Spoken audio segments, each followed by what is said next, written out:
Hello friends, आप सभी का हमारे YouTube channel Priyanshu target to job classes में स्वागत है। इस वीडियो में हम आपको निरक्षीय स्थिति में वैद्युत क्षेत्र की तीव्रता ज्ञात करना बताएंगे और हमने आपको इससे पिछली वाली वीडियो में अक्षीय स्थिति में वैद्युत क्षेत्र की तीव्रता ज्ञात करना सिखा दिया था। तो आओ इस वीडियो में निरक्षीय स्थिति में वैद्युत क्षेत्र की तीव्रता ज्ञात करना बताएंगे और वीडियो को लास्ट तक जरूर देखें, जिससे कि आपका पूरी निरक्षीय स्थिति में वैद्युत क्षेत्र की तीव्रता समझ में आया है। और ये एग्जाम में कई बार पूछी गई है और पूछी जाती है, तो देखिए आपके एग्जाम में भी आ सकती है। ये है आपका भाग 4।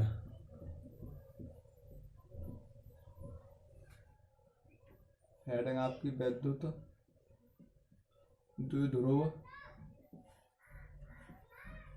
के कारण वैद्युत क्षेत्र की तीव्रता, ये आपकी हेडिंग है। इसमें आपको ज्ञात करनी है निरक्षीय स्थिति में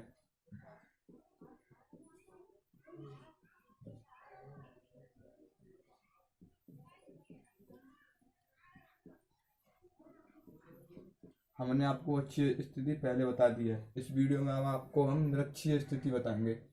तो देखिए, आपको सबसे पहले चित्र बनाना आना चाहिए। अगर आपने चित्र बना दिया, पूरे डेरिवेशन को हल कर सकते हो, तो आपको सबसे पहले चित्र बनाना आना चाहिए।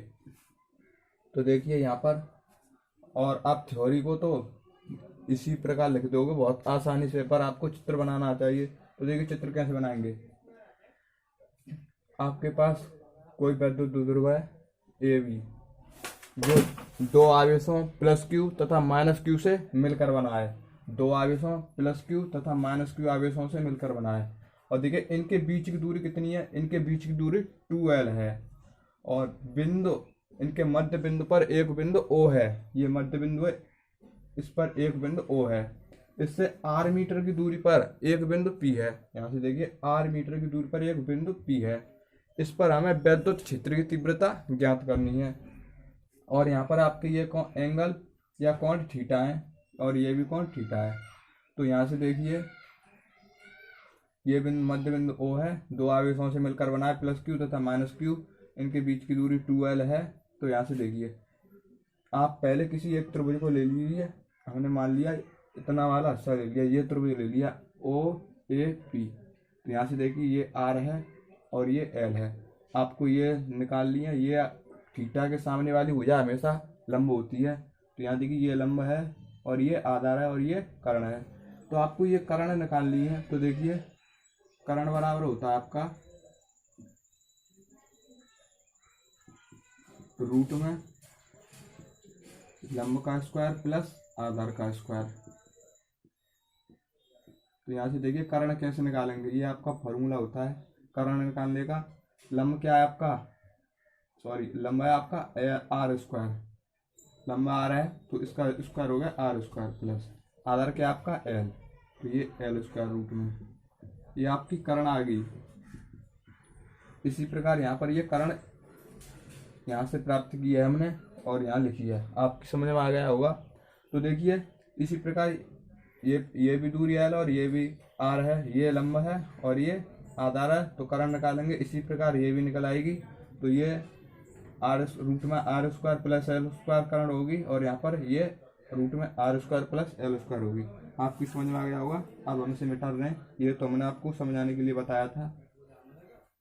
अब देखिए आगे,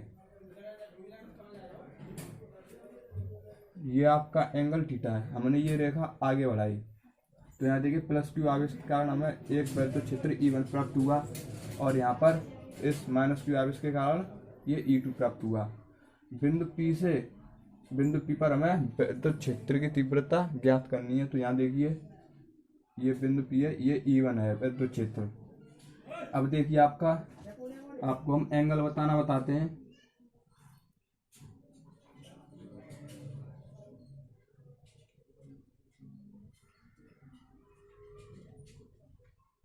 अगर आपका ये एंगल थीटा है तो आपका ये भी एंगल थीटा हुआ, क्योंकि ये दोनों रेखाएं समांतर हैं और ये एक ही रेखा है, तो ये एंगल आपका थीटा है, तो ये भी एंगल आपका थीटा होगा। अब देखिए, अगर आपका ये एंगल थीटा है तो आपका ये भी एंगल थीटा होगा। यहाँ देखिए, आपका ये एंगल थीटा है, ये जेड सी बन रही है, ये एंगल थीटा, तो आपका ये भी एंगल थीटा होगा। और यहाँ देखिए, इसे आगे बढ़ा लीजिए समझने के लिए, ये एंगल थीटा है और ये समांतर है इसके, तो ये भी एंगल थीटा होगा। यहाँ से ये थीटा आ गई, आपकी समझ में आ गया होगा। देखिए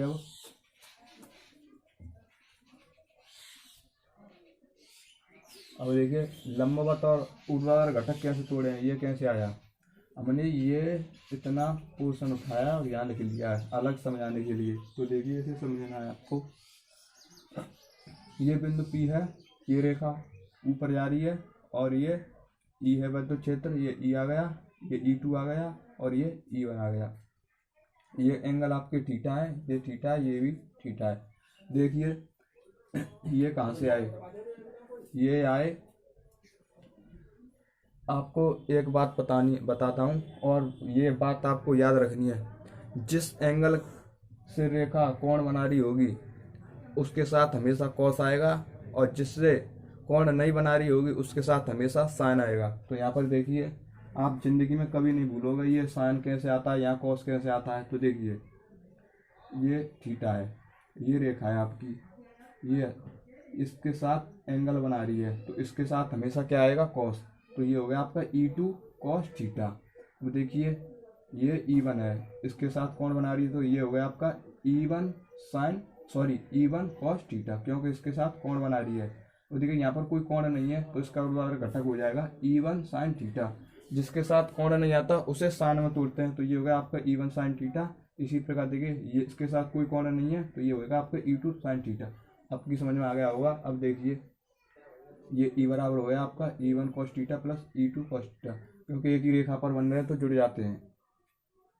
अब देखिए, आपको इसकी थ्योरी कैसे निकली है, आपको चित्र समझ में आ गया होगा, तो आप थ्योरी अपने आप में लिख सकते हैं। देखिए, माना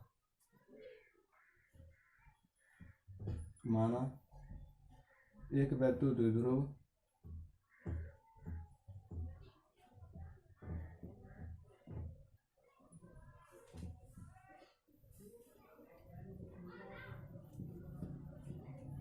ए बी ऐसे माध्यम में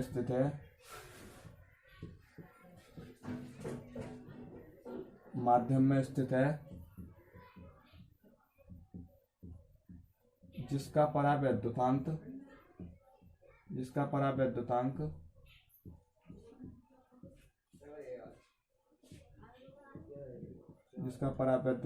के है। द्विध्रुव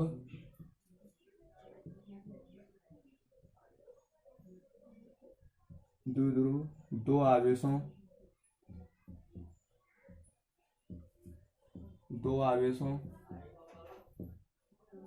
प्लस Q तथा माइनस Q से मिलकर बना है। ये दो आवेशों प्लस Q तथा माइनस Q से मिलकर बना है, जिसके बीच की दूरी 2L है। इनके बीच की दूरी क्या है आपकी, 2L।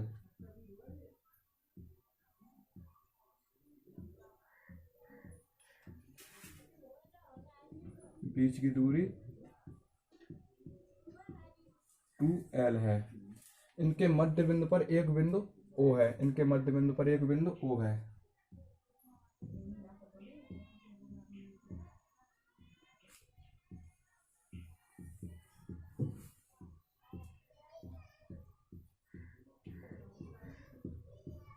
एक बिंदु क्या आपका O है।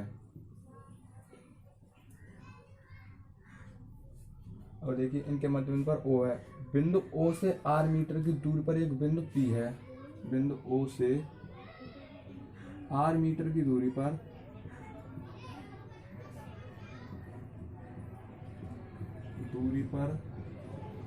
एक बिंदु P है, जिस पर हमें वैद्युत क्षेत्र की तीव्रता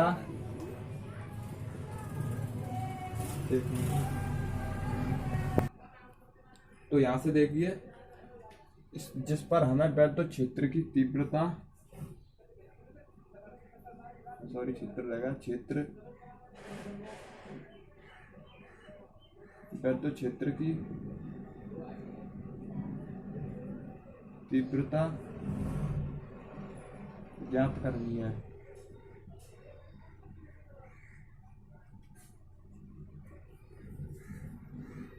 यहां से देखिए अब आगे बिंदु प्लस क्यू आवेश से बिंदु पी की दूरी, प्लस क्यू आवेश से प्लस क्यू तथा माइनस क्यू दोनों बराबर ही दूरी है तो एक साथ लिख ले रहे हैं। प्लस क्यू तथा माइनस क्यू आवेश से बिंदु P की दूरी, बिंदु P की दूरी रूट के अंदर r² प्लस l² है। यहां तक आपकी समझ में आ गया होगा। बस आपको चित्र समझ में आ गया तो आप इस सारी थ्योरी को अपने आप लिख सकते हैं बनाकर। तो यहां देखिए प्लस क्यू आवेश के कारण विद्युत क्षेत्र की तीव्रता क्या होगी। प्लस क्यू आवेश के कारण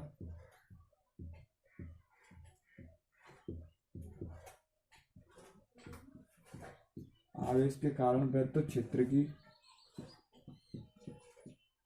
तीव्रता, आप चाहें तो पहले प्लस ले सकते हैं, चाहे आप माइनस ले सकते हैं। मैं यहाँ पर पहले प्लस क्यू आवेश के कारण विद्युत क्षेत्र की तीव्रता ले रहा हूँ। तो देखिए आपको फॉर्मूला पता होगा, विद्युत क्षेत्र की तीव्रता ई बराबर होता है आपका 1/4 pi epsilon not Q upon r²। ये आपको फॉर्मूला होता है विद्युत क्षेत्र की तीव्रता का। आपको ये याद होगा, नहीं याद है तो याद कर लेना। तो यहाँ पर देखिए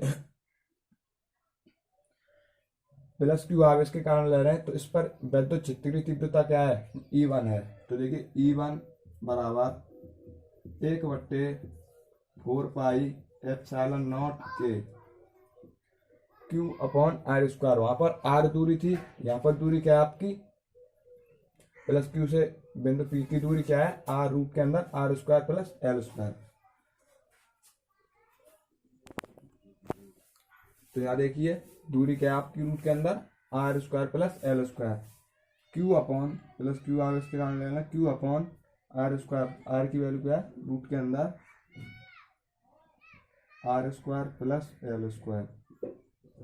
यहाँ पर देखिए r² होता है तो उसका होल स्क्वायर, दूरी क्या है r रूट के अंदर r² प्लस l² का होल स्क्वायर हो जाएगा क्योंकि r² की स्क्वायर है। तो देखिए यहाँ से इस 2 से ये रूट कैंसिल हो गया तो आपका यहाँ पर बचेगा 1/4 पाई एप्सिलॉन नॉट के q upon r² plus l²। ये आपकी प्लस क्यू आवेश के कारण विद्युत क्षेत्र की तीव्रता आ गई E1। अब देखिए यहाँ से माइनस क्यू आवेश के कारण विद्युत क्षेत्र की तीव्रता, माइनस क्यू आवेश के कारण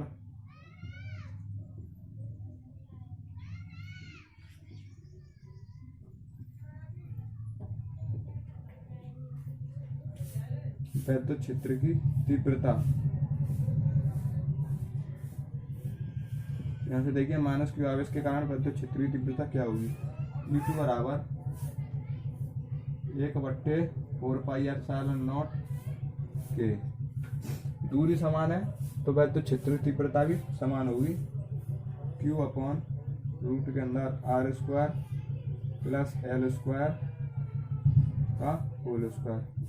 इस रूट से ये 2 कैंसिल हो गया तो यहाँ बचा आपका 1/4 पाई एप्सिलॉन नॉट के q upon r² plus l²। यहाँ तक आपकी समझ में आ गया होगा। तो हम यहाँ पर जगह नहीं है, ऊपर मिटा रहे हैं, इसका स्क्रीनशॉट ले लीजिए यहाँ से और आगे देखिए।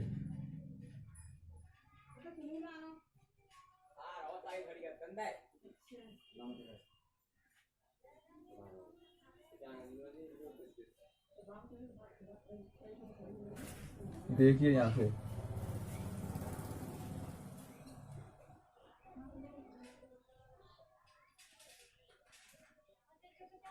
ये आपकी E1 बराबर 1/4 पाई एप्सिलॉन नॉट के क्यू अपॉन रूट के अंदर R² प्लस L²।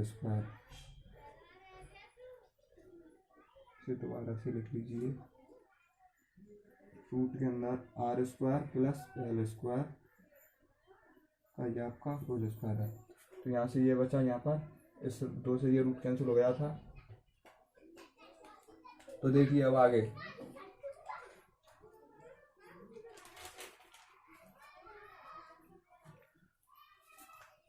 देखिए यहाँ पर विद्युत क्षेत्र की तीव्रता ए बी के समांतर। अब हमें ई निकालना है, तो ए बी के समांतर है ई। तो यहाँ देखिए विद्युत क्षेत्र की तीव्रता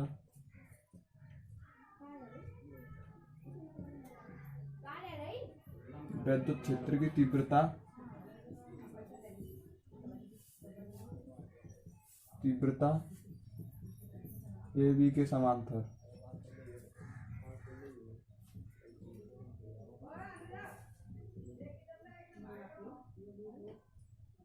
तो देखिए इसके ए बी के समांतर क्या होगी, लंबवत घटक तथा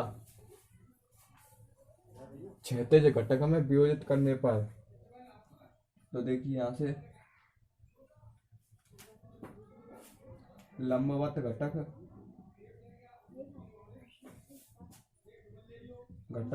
तथा क्षैतिज घटक में वियोजित करने पर।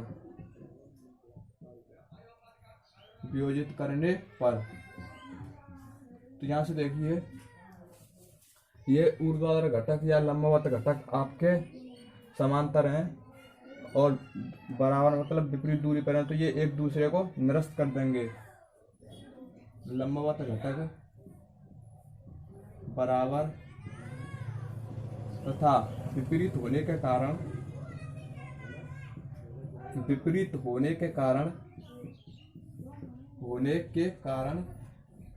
एक दूसरे को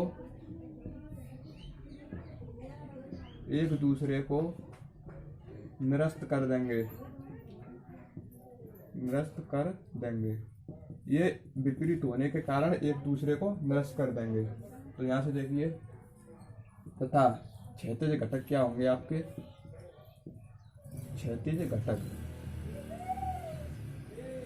ये तो निरस्त हो गए, तो ये तो 0 हो गए। तो देखिए क्षैतिज घटक हो जाएंगे आपके E बराबर E1 cos theta plus E2 cos theta. आपके क्षैतिज घटक क्या है, E1 cos theta plus E2 cos theta, E बराबर है। तो यहाँ से देखिए आगे आपको E1 की वैल्यू प्राप्त है, E2 की प्राप्त है। E1 की वैल्यू क्या है, 1/4 पाई एप्सिलॉन नॉट के क्यू अपॉन कोष्टक में R² प्लस L²।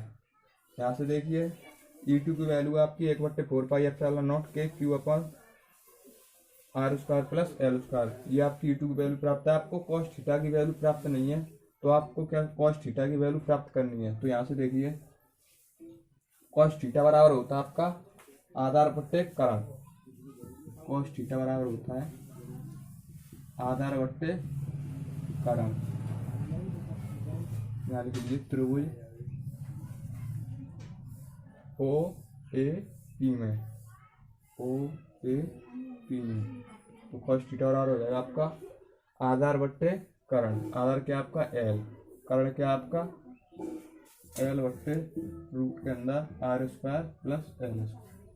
ये आपका cos थीटा की वैल्यू प्राप्त होगी। तो यहाँ पर वैल्यू पुटिंग कीजिए। तो यहाँ से देखिए E बराबर हो जाएगा आपका E1 की वैल्यू क्या है, 1/4 पाई एप्सिलॉन नॉट के q upon R² plus L²। ये आपकी E1 की वैल्यू है इंटू cos थीटा की वैल्यू क्या है आपके अंदर, आपको पता है L बट्टे रूट के अंदर R² plus L² plus E2 की वैल्यू क्या है, 1/4 पाई एप्सिलॉन नॉट के q upon R² plus L² into cos theta की एल अपॉन रूट के अंदर R square plus L square. अब यहाँ से देखिए आपकी समझ में आ गया होगा। अब इसे मिटा देते हैं, इसकी कोई ज़रूरत नहीं है, हमने वैल्यू रख दी।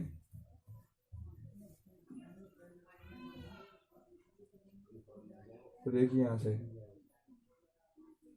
इसमें से कॉमन, देखिए ये समान है, ये भी समान है पूरी राशि और ये भी समान है, तो ये जुड़ जाएंगे। तो ये हो जाएगा आपका 2 अंश में हो जाएगा क्यू एल बट्टे 4 पाई एप्सिलॉन नॉट के रूट के अंदर R square plus L square. जब हर समान होते हैं तो अंश जुड़ जाते हैं तथा हर में से एक ले लेते हैं। हमने एक ले लिया और अंश जुड़ गए। आपको पता होगा 2QL बराबर होता है आपका P वैद्युत द्विध्रुव आघूर्ण। इसकी जगह पर क्या रख देंगे P। ये होगा आपका P upon 4 pi epsilon not के R square plus L square. इस बराबर होता है आपका P, यहाँ लिख लीजिए क्योंकि P बराबर 2QL होता है। आपको ये पता होगा। तो यहाँ से देखिए यहाँ तक आपकी समझ में आ गया होगा। अब क्या करना है, देखिए E बराबर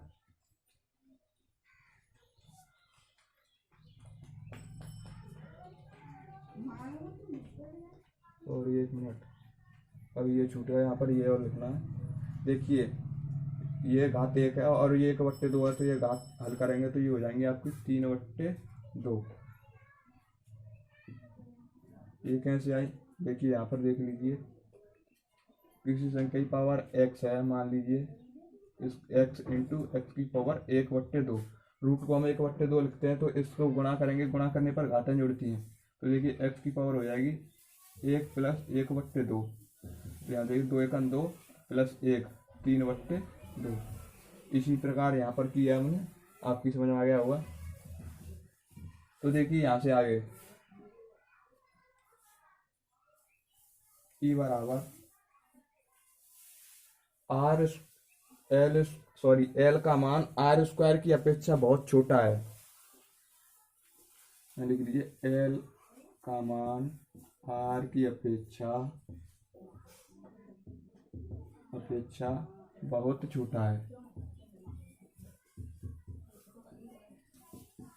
बहुत छोटा है, अतः एल स्क्वायर बराबर 0 या नगण्य मानने पर। इसका मान बहुत छोटा है तो इस बराबर हम नगण्य या 0 मान लेंगे। तो यहाँ से देखिए ई बराबर हो जाएगा आपका P upon 4 pi epsilon not के।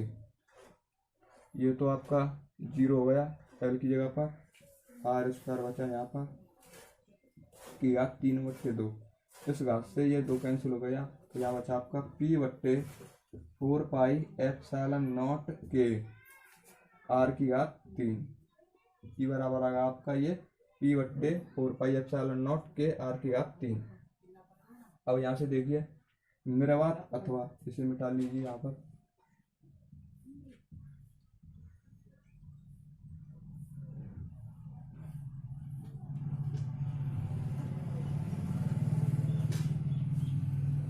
निर्वात अथवा वायु के लिए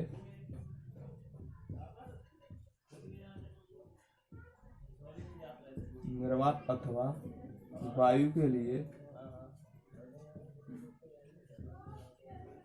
लिए के बराबर 1।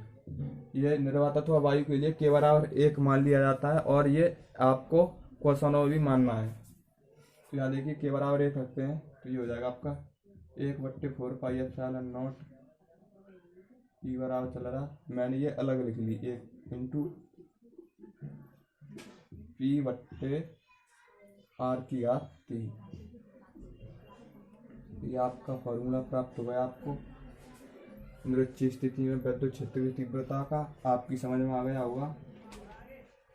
तो यहाँ देखिए एक नोट पॉइंट और लिख लीजिए, जो एग्जाम में भी पूछा जाता है और इसका मात्रक होता है न्यूटन प्रति कूलम। देखिए यहाँ पर एक नोट पॉइंट,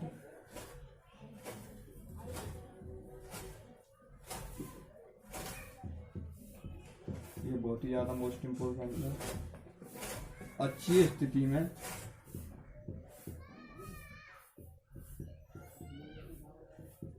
में विद्युत क्षेत्र की तीव्रता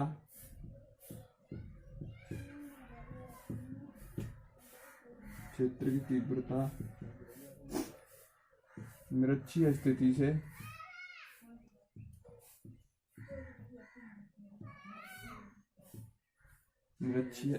से दोगुनी होती है।